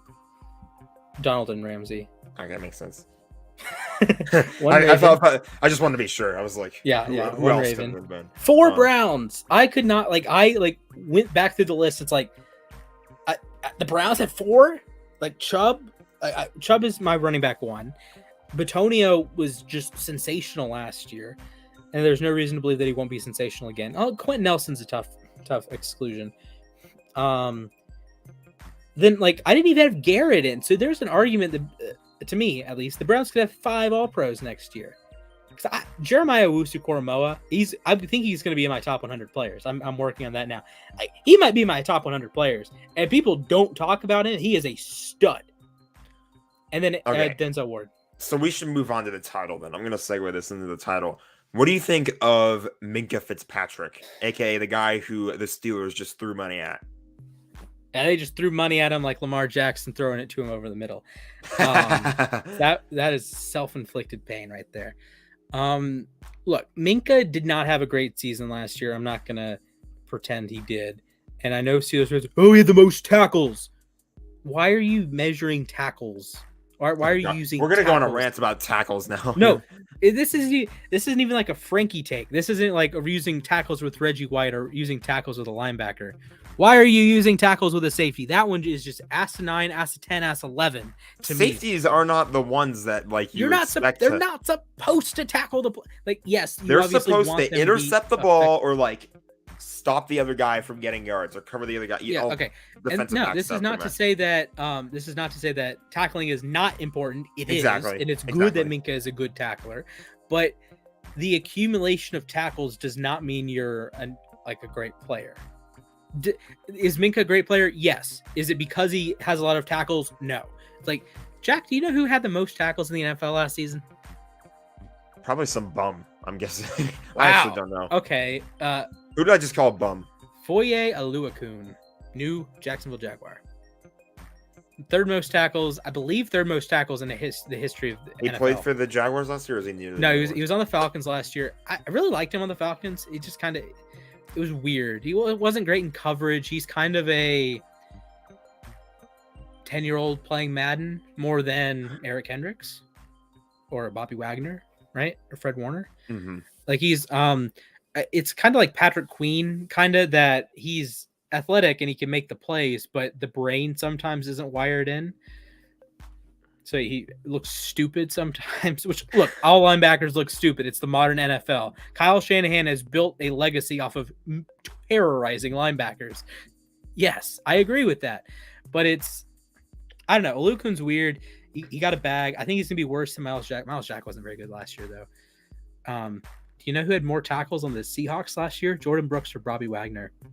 Jordan Brooks. Correct. So that means clearly Jordan Brooks is a better linebacker. I'm sure you disagree with that. I disagree with that in more ways than one, but yeah. But yeah, like Minkah, 2-time All-Pro, I get it. Has been crazy influential in the Steelers defense. He single-handedly changed the defense from like awful to like one of the best units in the NFL. The issue is, one, safety is a very volatile position. He didn't have a good year last year. He's still a top 5 safety probably, but he just wasn't good last year. And that's Jesse Bates wasn't good last year. You can like corners and safeties. Like this is one reason why Jalen Ramsey is so awesome. Ramsey doesn't have down years. Like when he has a down year, it's like, should he be a Pro Bowler? Should he not be a Pro Bowler? When Minkah has a down year, he was one of the worst safeties in the NFL for 6 weeks. Like, okay, so that's what makes Ramsey so special, I think, that he's always good. Is he always All-Pro? Maybe not, but he's always at least good, unless it's a Super Bowl against Jamar Chase. Anyways. And Mr. T. Higgins doing that. Just patiently waiting for you to get the face mask out. Yeah. But, I think Minkah deserves it. To my desk. I think there are worse players than Minkah. Like, there was worse players to pay than Minkah. Minkah? I call him. Am I 100% sure? I would say. Wait a minute. We could, who's the Brown? Oh, John Johnson. I miss John Johnson. Yes. I would not be surprised if there's a point this season that Minkah Fitzpatrick is considered the 4th best free safety in the division. That's just because of Jesse Bates being All-Pro Rob in 2020 was unreal in the playoffs last year. Marcus Williams was great last year, and I like John Johnson a lot. That's not a knock against Minkah. That's just how good the division is with safeties. It's kind of like, I don't know, Myles Garrett being the 2nd best edge in the division, or 3rd best if you like dive into the deep numbers, because Hendrickson was unreal last year. But Minkah deserves it. I think good on the Steelers for paying Minkah. They could build around him. You never know. Yeah, I mean, that's Watt and Minkah. You still have Cam Hayward. Linebacker core is a mess, even with Miles Jack. Miles Jack wasn't good last year. People they hear the name Miles Jack. He just wasn't a good football player last year. Can he bounce back? Yes, Pittsburgh's a better situation than Jacksonville, but he wasn't a good football player last year. And Minkah falls into that same vein of wasn't very good last year. Is that the end all be all? No, there are plenty of. If I go through my top 100 players from last year, Minkah and Marlon Humphrey were right next to each other. They were the top 30. Both of them stunk. Minkah got to redeem himself a little bit at the end of the season because he played. Marlon, of course, had the season-ending injury.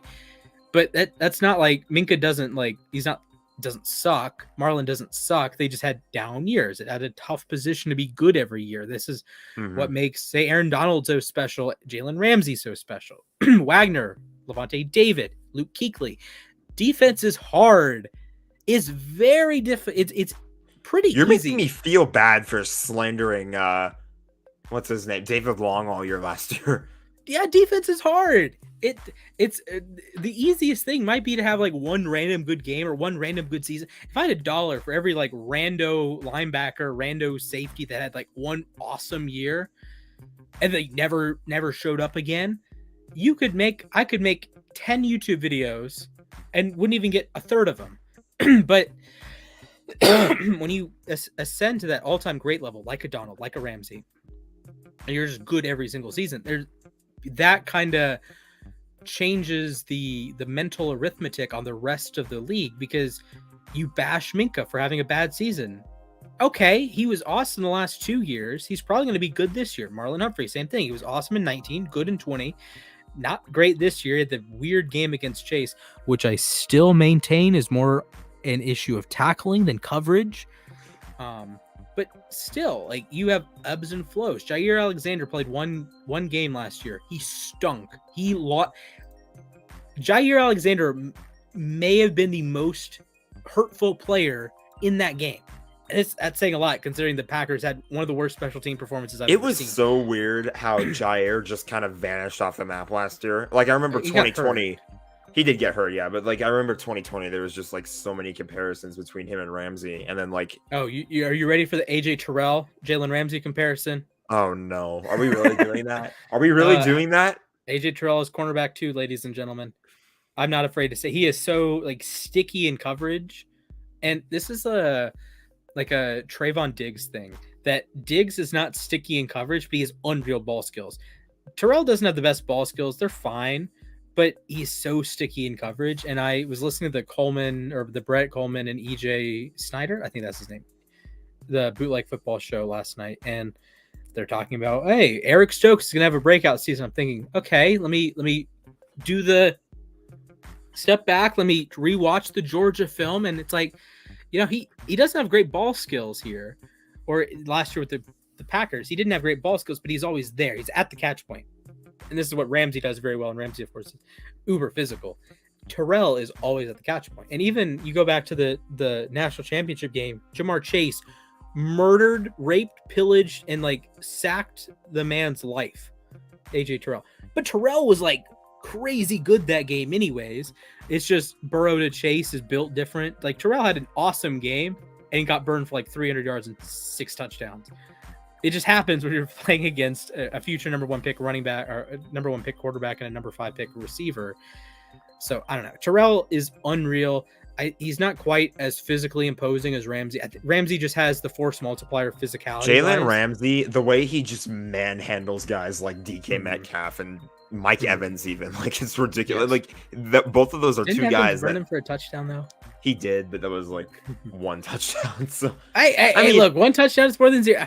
I have not allowed a touchdown to an NFL receiver. All right, hey, neither have I. So, hey, Jalen, we're calling you out. I think Davante Adams would probably score 100 touchdowns in 100 plays against me. He would kick our asses. Yes. I'm not going to sugarcoat it. Even if he murders NFL corners. NFL corners are paid to cover guys like Davante Adams, and he still can't. You should. Oh my goodness! I never want to see Robert Jackson on an NFL field again. There was a play that he had, inside help on Adams. So, and he has inside leverage. So. You don't let Adams win to the inside. Adams won to the inside. Double team, bracket. Everyone is like, it's like in Madden when you like choose, you guess the play, like you guess the run to the left. They run to the left and still win. That's exactly what happened. Adams is like, you know what's going to be funny? He's shaded inside. The safety behind him is helping. And there's like probably a third guy that's going to come in out of nowhere. I'm just going to win inside just because I'm Davante Adams. Man, have we had the 1,000 receiving yards discussion? I'm not sure if we have. Okay. I think I want to full transparency here. I was heading We should probably into do a quick fire version, by the way, because it's like we're getting pretty. we are dragging on a little bit here, but I think Davante Adams, the last like 3 years, have just been him dropping his nuts on the entire NFL because of how much they disrespected him. Because Adams had this thing that he would do, and he would have exactly 997 receiving yards, which is essentially 1,000. That's one more catch, he gets to 1,000 yards. But people were like, no, Adams isn't really that good. He only has the 1,000 yard season. Are you actually a block of cheese? Who would say that? And you don't watch football if you'd say that. like I was getting criticized for having him in my top 100 players after he had 997 yards. Okay, bro had 997 yards, 12 touchdowns in 12 games. He's one of the best playoff performers in the history of the sport. Oh, he only has 1,000 yard season. All right, lick my balls, please, because look, you have this. It's so frustrating because people want to just, well, like Lamar Jackson, he hasn't thrown for 4,000 yards. Do you think he cares? No. Oh, well, Davante Adams didn't have 1,000 yards. Do you think he cares? Like, do you think it really matters to him that he had 997 yards, not 1,000? I'm sure it does, because that's like a point of pride, but that doesn't mean he's a worse receiver because he had 3 few. Like, Mike Evans has Mickey Moused his way to several 1,000 yard seasons. Look at the last few years. He has like 962 heading into week 18. Well, guess what? He could sit out week 18 because the Bucs are really freaking good and no one would bat an eye. But no, he wants to play. He wants to get to 1,000 yards. Heck, he got injured on the play. He got 1,000 yards 2 years ago. He had 1,007 yards, and he got like 50 yards on one drive, got injured on the play he scored a touchdown on, and people are like, oh, Mike Evans, he has 1,000 yards every year. Come on. The players you can scheme that. If you think NFL defenses are locked down every single play, you are an actual moron. So if you're Tom Brady and you're Mike Evans and you're two of the best players to ever play the stupid sport, of course you're going to finagle your way to 1,000 yards. Of course you're going to make the money for Gronkowski. And there was that stupid play that David Moore had for Seattle that it's like 2 minutes to go. Boom, boom, boom. Okay, David Moore got his 69 targets or 69. That sent you into a rampage. I was like, go nuts. The Davante Adams slander needs to stop. It has to stop. Look, I'll be honest. I didn't have him as my wide receiver 1. That's fine. I still acknowledge him as a top 10 player in the league. But he's gonna rot away on the Raiders this year. So still gonna get 1,000 yards. Oh, that's the only thing that matters. If he gets 1,000 yards, it counts. Oh my goodness, my voice is dead. I don't even know where to go next. We can go rapid fire through the last couple topics. Sure. So we had a Tom Brady quote that was recently. He said, "I had the appetite to compete, and it's going to be gone soon." And that's why he came back, apparently. What do you make of that? I mean, I think it's just a Bradyism. Yeah, I hear that, and I'm like, he just wants to play a few more years and then retire, is my guess. I can't obviously. Plays to age 50. That'd be wild if he played to 50 and then just called it quits there. He's just gonna there are legitimate great quarterbacks that he's just doubled up statistically. Yeah. Let me look at he's 80,000 passing yards, 600 touchdowns. I'm gonna. I think the year that he has a down year and the Bucs fall short of expectations, I think is the year when he calls it quits. It could be this year too. We don't know. I don't know. I don't think it's going to be this year. I actually just picked him to be my all-pro quarterback. He led the NFL in yards and touchdowns for the first time together for the first time since 2007. See, we say that he could. We've always said before that this could be the year Tom Brady has a down year, and then he just goes out and does. He actually did have a down. He had a down year in 2019. He had an 88 pass rating, his worst since 20. He was not great in 2019. He was. Okay, this is wild. So, in 2013, Brady was second in MVP voting, in statistically his worst season, pass rating wise. He had 25 touchdowns, 11 interceptions. Like 25, he had 24 touchdowns in 2019, and people were calling him washed. He had 25 in 2013 on way more attempts. See, calling him washed is where I kind of draw the line. That's why I had no idea he was second in MVP voting. This year? In 2013. Oh no, he had one vote and robbed Peyton. Oh my lord, I'm angry. How do you rob Peyton Manning of a unanimous MVP? How do you what? Peyton Manning had 49 votes for MVP. This was the year he broke the passing yards record, broke the passing touchdowns record. There is no planet that Peyton Manning that Tom Brady was better than Peyton Manning or more valuable than Peyton Manning this year. I'm at a loss for words right now. That's Robert wild. Mathis was second in Defensive Player of the Year voting. Robert Quinn was fourth. Wow. Oh yeah, Speaking of Robert Quinn, I think he's holding out right now, right? He didn't show up to minicamp. He is. He is. I'm not saying he should come back to the Rams, but I mean, I wouldn't be upset at a reunion. Just saying there. I think he had a really fluky year last year. I don't know how players think about things like that. How did Brady not be unanimous MVP in 2007? Who was the MVP You're looking at a million things at once right now. Okay, so Brett Favre, really? Some things like that just look wrong. Okay, so if you are a player, right, do you think about if your stats are fluky?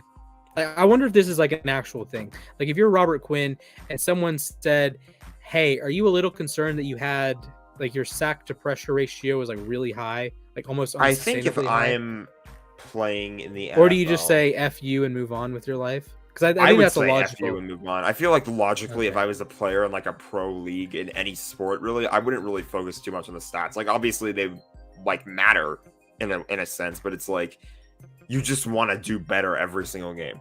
You want to make your next game better than your last game. So I don't think any one player is really looking at stats and saying, "Oh, I'm probably not going to start for the next like 2 weeks because my stats are crappy." Like I don't think anybody's really thinking about stats as like a determining factor in their career or anything like that.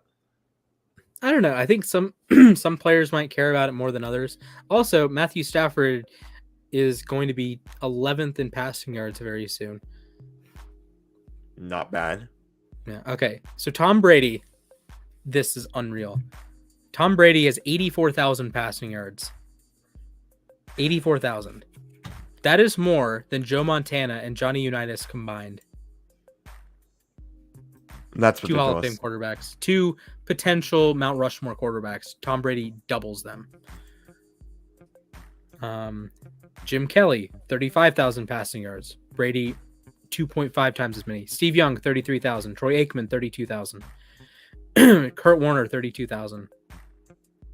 Glenn Dawson, 28,000. Brady almost triples him. He triples Bradshaw, triples Stabler, triples Namath, triples George Blanda. Wow. Let me look at touchdowns, because I don't know if it's exactly a duplicate, but he has 300 more passing touchdowns than John Elway. I think we gotta go rapid fire through the rest of these topics, though. We're gonna like be marveling at his stats for hours. Okay, so Brady has 624 touchdowns. He doubles Elway, Moon, Unitas, Montana, Jurgensen, Fouts, Tittle, Dawson, Kelly, Blanda, Young. Almost triples Terry Bradshaw. Actually, more than triples Terry. Now, doesn't quite triple. Will triple him very soon. Wow. You think like Phil Simms was a good NFL quarterback, tripled. Kurt Warner, Hall of Famer, tripled like to the number. Warner had 208, Brady is 624. I wonder if the NFL, like when Tom Brady retires, just immediately puts him in the Hall of Fame. Like they forego their rule that like you have to wait a certain amount of years and just be like, yeah, you're in the Hall of Fame right away. They might. That's unreal. Okay. All right. Richard Sherman joins Amazon. I don't see the news value here. Cool. Not really new. It's Sherman. There. It happens. Congratulations. He said he was joining, but he wasn't leaving the door closed to his playing career. Mm-hmm. That's just one of those. That would be fun. Broadcast the game Thursday. Broadcast the game while you're playing. Oh man, the in-game. I think Yes. it's funny because I think actually so when NASCAR was on ESPN, they had something called the in-race reporter. So like they would check it, like they would interview him like during the race, like at certain points throughout. So that was Wow. cool. That's cool. All right. NBA Finals. The Warriors are up 3-2. Steph was crazy good in game 4. Andrew Wiggins was crazy good in game 5. Steph was awful. People have this narrative that Wiggins is going to win the MVP Finals MVP. He's not. No. He's just not. Like, look, I know Curry stunk in game 5. I get it. But you're not going to wipe away the entire series because he was bad in game 5. Before game 5, he was shooting 50% from the field, 49% from 3, 88% from the line, was averaging 32 points per game, was leading scorer in game 1, leading scorer in game 2, leading scorer in game 3, leading scorer in game 4. You're not throwing that all away to say, oh, Wiggins had 26 and 15. You're just not doing that. Please stop being stupid. Okay. Moving on. What else do we have? MLB. I think we're just gonna. If this wasn't a rapid fire topic, we probably would have just talked. We would have gone a little bit more in depth. But it's just like, who's doing good right now? The Atlanta Braves are doing good right now. They win 12 in a row. They have won 13 in a row. They have not lost in June. They are the least homophobic team in baseball. The Yankees are on a tear right now. I'm pretty sure they've won. The Angels just got off their schneid. The Phillies actually won 9 games in a row after firing Girardi. So yeah, I'm just happy to be a Braves fan right now. They are leading today in Washington, and I'm gonna make the point. Listen, everyone out there, I'm aware the Braves are playing some of the worst teams in baseball. I'm aware. I follow baseball. I know the A's suck. The Reds suck. The Rockies aren't great. The Nats suck. The Pirates. I'm aware. But what is going on with Atlanta is they're not just winning these games. They're not just like a 3-1 win, right? Or 2-0 win. They did have a couple of those weird ones against Colorado. Colorado is the best of these teams. They are molly-whopping these teams. I have seen Jesse Cruz pitch 3 different times. Jesse Cruz should not be pitching in the ninth inning of an MLB game. He's done it 3 times in like the last week.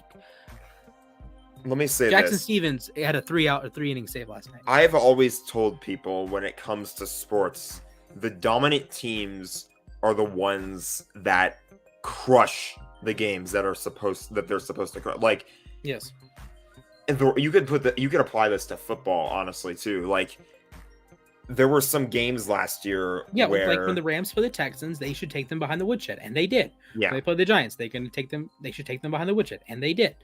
You know, this is like the Bills turned out to be frauds. Oh, they played Jacksonville, lost. Let me go to my favorite one here. You would expect the Chargers to kick the crap out of the Texans, right? Not didn't happen. Oh my Lord. I cannot believe that game happened. Physical pain. Tavier Thomas, pick 6, Justin Herbert in a must-win game. Like, what is life? Unbelievable. So yeah, I know the Braves are playing like a bunch of scrubs. I get that. But they are beating. It's not like they're just winning the series. They're not winning like 2-1. They're not beating the Rockies 2-1. They swept the Rockies the first time they've ever swept the Rockies in a 4-game series at Coors. They swept the A's. Okay, big deal. They swept the Pirates in a 4-game series. And they're up 2-0 on the Nationals. They're beating them tonight 1-0. I know they're not playing the best teams. I get it. They play the Cubs this weekend. But they should be destroying these teams. Yes. They're getting the results that should be happening. If their 13-game winning streak was like 9-4, whatever, right? Yeah. But they are winning these games. They are red hot. Like, you look at, like, yes, they're not playing the like elite pitching staffs and the Nationals. I don't even know what the Nationals are doing with their rotation. I might get the call while we're on the show because they're just out of arms. But like the Pirates had one of the best bullpens in baseball, and the Braves said, haha, we are going to still ding dong your mother. And that's what they did. They like hit all of the home runs. They turned Chris Stratton into a potato. Like, Chris Stratton had like -15 fantasy points. This is really hard to do as a reliever. He faced 3 batters, allowed like a homer, 2 walks. It's bad. But the Braves are taking care of business. And are they going to win this World Series? Probably not. Are they going to win the division? Maybe not. I don't know. It's a 5 5.5 with the That's Mets. the thing right now. about baseball is like it's such a long There's still 100 season. games left. Like huge streaks like this, they matter right now for standings, but like a few months from now, you might not even be talking about that. It's like the Cardinals streak last year. Outside of this, they won like 17 games in a row. Outside of that streak, they were a 500 ball club the entire season. They won 17 games in a row. They made the playoffs. Dodgers in 2017, they had like a horrible streak. It was like 13 games in a row or something like that, where they just lost and lost and lost and lost. Still made it to the World Series. Yeah, lost to a bunch of cheaters, but still made it to the World Series. You lost Game 7. They cheated. There would not have been a game. There would not have been a Game 7 without cheating. You lost Game 7 at home. Okay, I think we should. We should probably call it there. We're gonna argue about this off the air for like an hour. Look, I know people say the Astros cheated. Okay, well in 2019, the Yankees went to Minute Maid Park, scored 3 runs in 4 games. Like, I know they cheated. Well, look, if you think you need to cheat to score 2 runs in a baseball game, I can't help you. Maybe 10, but the pitching staff in 17 and 19 was so great that. But that's the thing. They didn't need to cheat. And they still did cheat. Agree. I don't know. We can wrap it up. Thank you guys for watching. This is episode 75 of the Sports Desk, brought to you by no one. By uSTADIUM, we'll say. I guess. Sure. Sure. Make sure you like the video, subscribe to the channel, or follow on Twitch, follow on Twitter. Drop your comments. We appreciate the love, super chats, super stickers, lots of love.